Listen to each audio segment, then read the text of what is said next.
La primera expansión de Dead Island 2 es el claro ejemplo de cómo se confunde el jugador al cambiar el enfoque de una narrativa establecida y desviando el foco de atención, para que lo que parecía evidente al principio se torne borroso. La narrativa de House es lo más psicodélico que se ha visto en un juego de zombies. Afortunadamente obtenemos bastante información precisa sobre lo que ocurre y por qué estamos ahí. Lo demás nos lo van soltando con cuentagotas, para que nosotros juntemos las migajas y obtengamos las piezas suficientes para terminar de armar el rompecabezas. Confío en que luego de ver este video, las ideas les queden más claras que cuando llegaron. Si no, vuelvan a verlo. House trata sobre una secta tecnomacabra secreta de un multimillonario que lucha por su supervivencia en medio del apocalipsis zombie. Los miembros del culto son el modelo de un nuevo y mejor futuro, dirigidos por un enigmático profeta, conocido como Constantine. Una vez dentro de la mansión, exploraremos su mundo siniestro y pervertido, a medida que descubrimos la retorcida ideología de esta oscura secta. En este desafío se ponen a prueba los límites de la lógica, la moralidad, los intereses personales y la cordura, sobre todo lo último.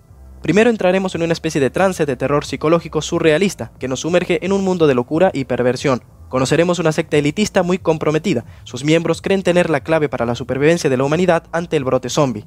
El culto cree en los elegidos, un grupo especial de personas selectas destinadas a salvar la humanidad. También nos enteraremos que una chica llamada Hope fue la última elegida en ser invitada a House. Ella será muy importante para explicar todo lo que viene a continuación, ya que gracias a sus registros de voz y diarios aprenderemos todo acerca de qué es el culto realmente y qué pretenden con su ideología.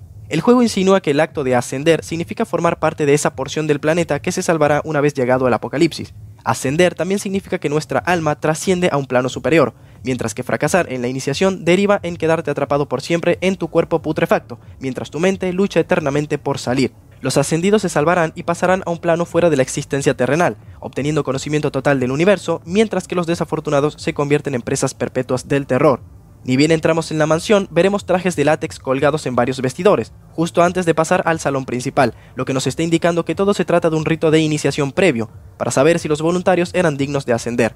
Así pues, cada enemigo que nos encontramos y está vistiendo un traje de látex negro fue víctima del rito de iniciación, así que lamentablemente no pudo superar las pruebas. De hecho, habrá quienes les falte un brazo. Eso es porque una de las pruebas solicita justamente cortarnos un brazo para luego comérnoslo, como prueba fehaciente de que estamos listos para que nuestra alma sea succionada por la máquina de Constantine.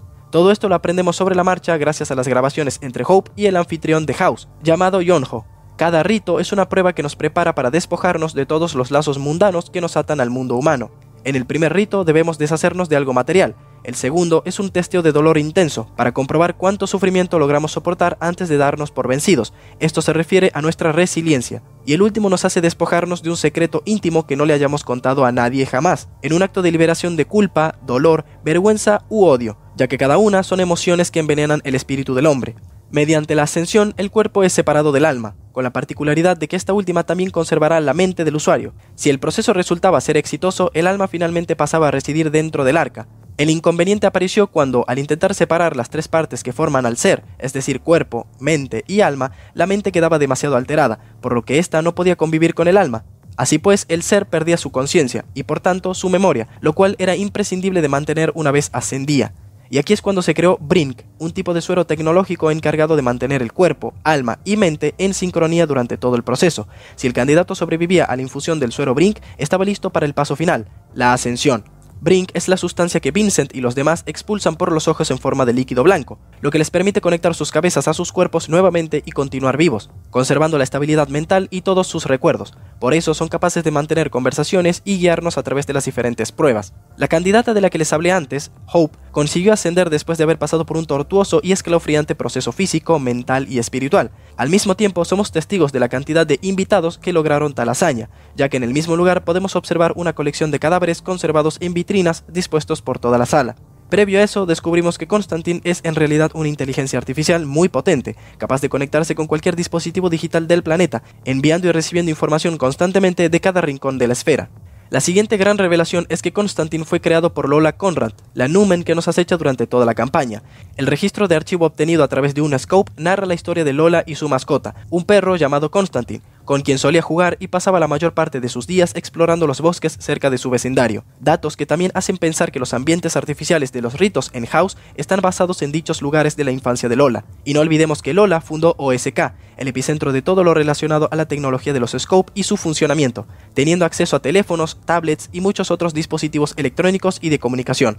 OSK sirvió de tapadera para que Lola continuase sus experimentos con la sustancia Brink. El símbolo distintivo se encuentra tanto en su logo como en el de los Scope. Tampoco es casualidad que los Scope nos den tanta información sobre el mundo del juego y todo lo que está ocurriendo en torno al virus autófago y el brote zombie en Los Ángeles, pues cuando interactuamos con ellos los activamos con el comando de voz Constant. Hi there, Constant. Esto nos revela a la vez que Lola no solo formó parte del culto, sino que estaba al frente de toda la operación Ascensión, para localizar y encontrar a todos los Numen existentes. Esto lo corroboramos por su tatuaje en la nuca, el símbolo de Brink, la sustancia blanca que introducían por sondas a los sujetos de prueba que tenían altas probabilidades de éxito. Esto explica a la vez por qué Lola nunca intentó matarnos, a pesar de que nosotros en todo momento la percibimos como amenaza. Contra todo pronóstico, Lola persiste en convencernos de que unirse a su causa es la mejor opción. De hecho, al final del juego parece que su influencia está dando frutos, ya que casi hace que nos cuestionemos nuestras verdaderas intenciones de quedarnos en Los Ángeles. Al final, Constantine nos revela que conoce nuestro pasado y futuro, confirmándolo todo con una foto que muestra a los dos supervivientes del accidente del avión que intentamos salvar, quienes fueron enviados para reclutarnos antes de que podamos escapar de Los Ángeles, admitiendo finalmente que todo fue parte de un plan basado en un patrón temporal.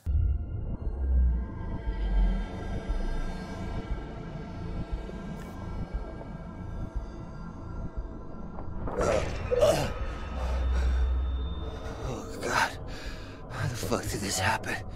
It's not meant to be like this.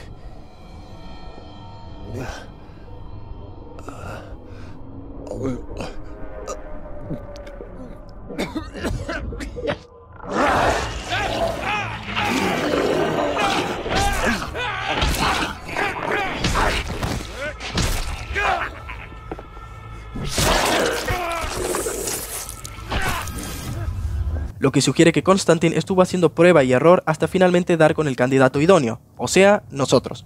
Finalmente, cuando liberamos el arca, empezaremos a escuchar la voz de Constantine, así como las de todos los ascendidos. Estando allí, de pie frente al arca, se nos revela la existencia de líneas temporales, lo cual involucra infinidad de futuros posibles, y en todos ellos nosotros tenemos la clave para salvar a Constantine y sus ascendidos, y por tanto a la humanidad. But in all possible futures, at the crucial moment, you are always there. Luego nos impacta un rayo en la frente y caemos desmayados, mientras una secuencia de imágenes inundan nuestra mente, repasando todos los sucesos de la campaña principal, confirmando por última vez que Constantine no mentía. Él sabe lo que va a ocurrir y ocurrió. Por eso insiste tanto en garantizar la supervivencia humana, al reclutar especímenes con capacidades especiales. Sin embargo, esta inteligencia artificial no pudo predecir el brote zombie con exactitud, ya que no anticipó el momento exacto en que sucedería, solo los eventos que lo causarían y las personas involucradas. Y debido a que todo se salió de control, Vincent, Veronique y John-Ho debieron sellar la sala de Constantine y esperar a que llegásemos para liberar el arca. Aunque todo se basó en parámetros semi-precisos, afortunadamente el resultado fue según lo planeado. Por ende, queda establecido que Lola creó la mega tecnológica OSK y se dedicó a reclutar Numen por todo el mundo, y así poder reiniciar la vida en el planeta, pero esta vez solo existirían seres con capacidades superiores a los de un humano normal. De esa forma se evitaría un potencial segundo apocalipsis, lo que lleva a la siguiente hipótesis. Quizá Lola está interviniendo en esta realidad para poder cambiar el curso de los hechos, y de esa forma poder anticiparnos al apocalipsis, al formar un ejército de Numens dispuestos a luchar por el futuro de la humanidad, ya que durante la campaña se cuenta que todas las personas en el planeta están infectadas con el autófago, pero solamente los Numens son aquellos inmunes, que además han logrado desarrollar una variedad de superhabilidades, convirtiéndolos en el próximo paso en la evolución humana. Pero, ¿qué tiene de relevante lo de las líneas temporales? Pues esto significa, básicamente, que cada campaña que iniciamos con un matazombies diferente es una línea temporal distinta, aunque el resultado sea siempre el mismo para todos. En una línea somos Bruno, en otra Carla, en otra Amy, Jacob o Ryan. Es una manera muy inusual de explicar por qué siempre realizamos las mismas misiones, a pesar de controlar a un personaje diferente. Y que no se me olvide mencionar los grafitis en las alcantarillas que visitamos durante la historia principal, mismos que aparecen cuando encontramos el cadáver de Iris en el DLC. Y es que si hay algo en lo que destaca sobremanera tanto en el juego base como el DLC, es su excelente narrativa ambiental. Algunos representan sombras macabras con frases apocalípticas, aludiendo a las sombras esporádicas que vemos mientras recorremos las casas del vecindario durante el primer rito. Quizás sea una metáfora del destino cruel que sufren los que fracasan, o son las entidades malignas de las que Hope nos habla y cuenta que están intentando destruir el arca. Once the storm is past. But now, the Ark is being attacked. They'll suck our souls dry. Please, we need your help. También están las referencias al control mental, zarcillos que conectan cerebros e indicios de una gigantesca mente colmena entre los infectados, guiados por un ente superior. Este otro de aquí representa el último pasaje que recorremos antes de alcanzar el arca. También vemos a unos ascendidos subiendo una escalera y alcanzando lo que se cree es el arca. Y aunque se confirma que algo o alguien está atacando el arca con intención de destruir todo lo que Lola ha conseguido con Constantine, los grafitis nuevamente nos dan indicios de una presencia maligna y sobrenatural. En un registro de audio entre Veronique y Iris se revela que esta última era una numen, pero la habilidad especial que desarrolló fue la premonición, es decir, el don de tener visiones sobre eventos futuros. Por eso también destacaba su increíble certeza con la ballesta. Su cuerpo lo encontramos en el fondo de un pozo. Alrededor veremos grafitis premonitorios, pasados y futuros, sobre sucesos que involucra el accidente del avión al principio del juego y más revelaciones, como lo que les hacen a los elegidos con el Brink. Pero si Iris fue llevada a House mucho antes que nosotros, eso significa que alguien más tuvo que realizar los mismos grafitis de las alcantarillas, y solo conocemos a otro personaje en todo el juego capaz de realizarlos, Francesca Bloom. Con ella tendremos una serie de misiones secundarias bastante extrañas, pero para no hacer demasiados spoilers, solamente mencionaré las similitudes en su comportamiento con lo que ya vimos en House. Empezando por el detalle de que Francesca pinta sobre sus lienzos con la sangre de un brazo, simbolizando el sacrificio definitivo de quienes alcanzarán la ascensión. También observamos que los grabados en espiral son idénticos a los de las alcantarillas, remarcando que efectivamente esta persona estuvo involucrada en su creación. Y por si fuera poco, Francesca formaba parte del culto de House, o al menos tenía estrecha relación con ellos. Francesca Bloom responded. Francesca Bloom, the only one whose vision rivals my own. Pollution from the 7 oceans left such an impression upon me. When she poured dead... Tan solo hay que escuchar las palabras que usa cuando se refiere a su obra y sus aspiraciones, así como la vida humana y la muerte como medio de salvación. A sculptor of perceptions, of minds, of reality itself. We understand life. We might have some trouble with those. Just remember, true art requires sacrifice. Yes, facing the truth of our own grotesque reality is a miraculous experience. But see, you are free. You are absolved. God, I wish I were you. Por si no lo dejé claro, Francesca Bloom también es una numen, al igual que Iris, Vincent, Veronique y Yeonho. Francesca es del tipo numen que obtuvo el don de la premonición, al igual que Iris. Por eso es que ambas lograron expresar exactamente de la misma manera sus visiones. Entonces, habiendo relatado todo con lujo de detalles, es momento de la conclusión. ¿Qué significa exactamente el final de House? ¿Y por qué soltamos ese líquido blanco por los ojos? Todo queda explicado con lo que le sucedió al trío de Vincent, Veronique y Yeonho, quienes fueron aptos de alcanzar la ascensión, pero continuaron viviendo en sus cuerpos gracias a la tecnología del compuesto Brink. La misión de este trío era salvaguardar House hasta nuestro arribo, para poner a salvo el arca. El final significa que nosotros también fuimos inyectados con Brink luego de desmayarnos, pero en lugar de ponernos en la máquina y ascender, se nos permitió continuar en este mundo, con el fin de cumplir nuestro propósito, salvar a Tisha y descubrir una cura para el autófago. O al menos así quedó establecido que ocurrirá tras el final abierto de la historia principal, porque recordemos lo que se nos dijo.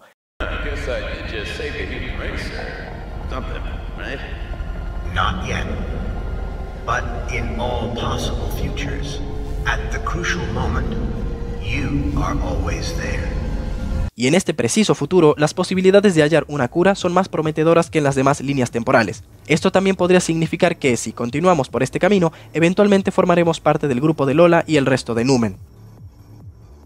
Muchas gracias por estar del otro lado. No olvides que puedes apoyarme con un me gusta, suscribirte para estar al tanto de todos los videos que vaya subiendo, compartiendo o comentando para retroalimentar el contenido. También está habilitado el super gracias por si quieres coparte con eso, ya que me estarías ayudando un montón a seguir trayendo más y mejor contenido. Muchísimas gracias especialmente a los miembros por apoyar enormemente al canal cada mes. De verdad, se aprecia un montón. Y ahora sí, cracks, es todo de mi parte y me despido deseándoles un excelente resto del día. Nos vemos muy pronto.